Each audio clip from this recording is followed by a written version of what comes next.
皆さん、こんにちは、こんばんは。 MLB 翻訳忍者です。本日は2024年2月3日に米国で行われたドジャース感謝祭での大谷翔平に関するニュースをご紹介します。感謝祭では元 MVP のムーキー・ベッツやフレディ・フリーマンが出演し、大谷翔平やチームについてコメントをしていました。フリーマンは、フロントオフィスの動きは本気でチャンピオンシップで勝ちたい現れだ。シーズンをとても楽しみにしているよと興奮の様子をあらわにしていました。またビッグ3の打順についても質問されましたが、これから始まる春季トレーニングで見ていくと回答していました。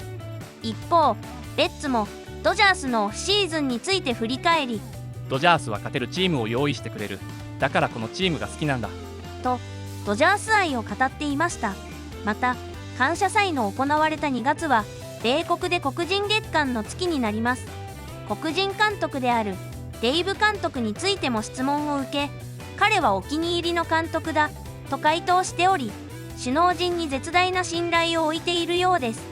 それでは元 MVP 選手のベッツ、フリーマンのインタビューの様子を日本語字幕付きで2本続けてご覧ください。So what was it like sitting back and watching your team spend $1 billion this winter? Yeah, I think that's I had a nice seat and comfortable seat watching it. I talked to Andrew a week after our unfortunate ending, and he told me Plan A, B, and C, and what we were going to try and do, and obviously Plan A was Plan A that succeeded. So I said, "Oh, we're going to really try and get all that." I said, "Okay, that'd be awesome to be a part of."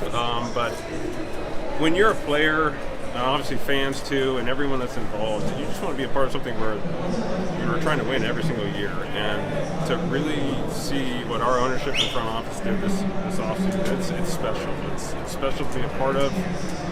Now, obviously, they did everything they could to give us the best chance to win a World Series, and now it's on us, the players, to go out there and play well. So it's just awesome to be a part of a group that's trying to win every single year. How staggering is it to hear that plan, especially when you've got the grid? So you can see sometimes the market get cold with certain guys, get hot with certain guys. But the fact that a team's so willing to go heavily in on multiple guys. Yeah, which is amazing. Obviously when I was told that they wanted all those guys, and when Shohei happened, I was like, oh, okay, that's probably, that's a lot. So, but then all of a sudden Yamamoto comes and Glasnow and all that. I was like, geez, it's pretty incredible. It's just, you just don't know how far they're going to go. I know the plan, but to see it actually, succeed, and they wanted it to succeed, which is so exciting for everyone here in LA to be a part of it. So what do you say to people who say, well, they're just buying a championship? I mean, believe me, I wish buying a championship means we win a championship, but I think everyone in this game knows how hard it is to win a championship. But I'm just glad that our ownership gave us the best chance to do it. I mean, that's all you can really ask for as players. To give us the best chance to win a World Series this year and many, many more beyond. That's your ultimate goal, and to be a fan base that has an ownership that is willing to do that, I think it's just exciting to be a part of it. What was that Yamamoto pitch like? That meeting, sort of getting to know him that day? Yeah, it's really cool. I mean, he was working out actually because he was right in the middle of his throwing program, and came out, and I talked to him a little bit on the field through an interpreter. So he just has a very carefree spirit about him that wants to win, work hard, and it was just one of those things that the connection felt pretty good right off the bat, and hearing that he was a Dodger fan too. So I think we did a pretty good job, I thought. I was like, I feel good about that when we left, and obviously it came to fruition that he became a Dodger. But it was just a good experience, and then I got to see Shohei for the first time after he signed that day too. So starting the building blocks to hopefully a really good successful year. Have you thought about how batting in front of Ohtani might impact your stolen base totals? You can't be running with the guy hitting 40 home runs behind you. Well, yeah, that's true. But I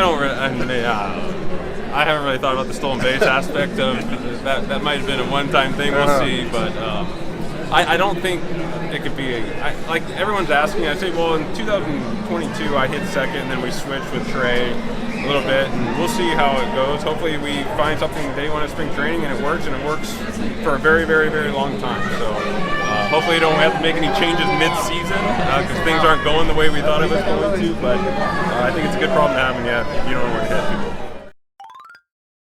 I'm ready. I'm super excited. I think when all the signings and all this stuff took place, it got everybody ready, you know. And so Dodgers did an amazing job, and I think it's our time to go prove it. With all those signings, what was your just initial reaction to the news and everyone coming and being a part of it with Yamamoto? Yeah, I mean, I was saying, wow, how did all this happen?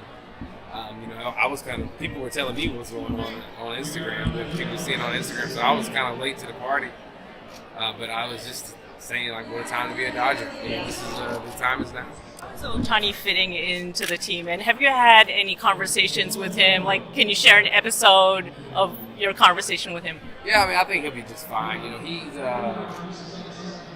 kind of a quiet guy, but then he's not at the same time. So, yeah, no stories yet have really taken place. Haven't got to spend a whole lot of time with him. But once spring training gets in town and everybody's kind of around, then I think we'll really get to see the real him and see how he really interacts with everyone. But I mean, you can only assume everything's going to be awesome. There's nothing negative about him at all. Black History Month, and I'm just curious, how significant and impactful is it to play for Dave Roberts, one of the few black managers in the MLB? It's huge, especially for someone like me. Playing for Doc is something that you kind of dream about as a kid.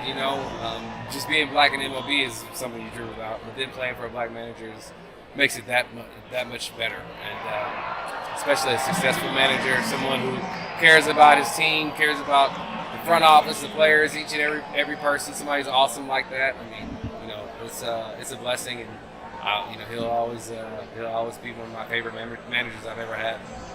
He liked what he heard you said about people saying, "Oh, the Dodgers just they're bad for baseball. They're buying up all the good players."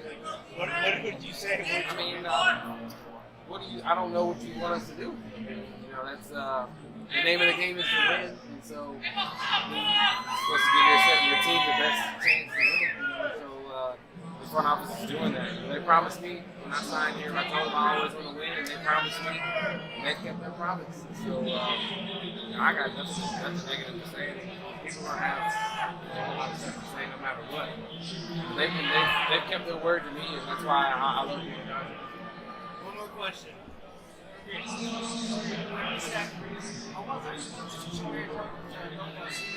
you think? Any book that What was the impact? In this offseason? I mean, obviously a lot of off the field impact he's had so far. I'm sure our fan base has probably grown a lot more, and it was already huge. But we'll see how it all goes. I'm sure he'll fit right in. We have some veterans here that are we're running the clubhouse good, running the team pretty good, and I'm thinking he's going to step right in and be that piece that carries some of the edge. いかがだったでしょうか。2人とも大谷や山本が加入した新生ドジャースに興奮を隠せない様子でした。また彼らがワールドシリーズ制覇を目標としていることが節々から感じられるインタビューでした。ドジャースでは春季トレーニングが間もなく開始し、大谷や山本もキャンプ地のアリゾナへ入ったとニュースがありました。これからの2人の活躍およびドジャースの動向が楽しみですね。本チャンネルでは日本人メジャーリーガーに関する現地ニュースを日本語字幕付きでお送りしています。よければチャンネル登録、高評価をよろしくお願いします。また次回の動画でお会いしましょう。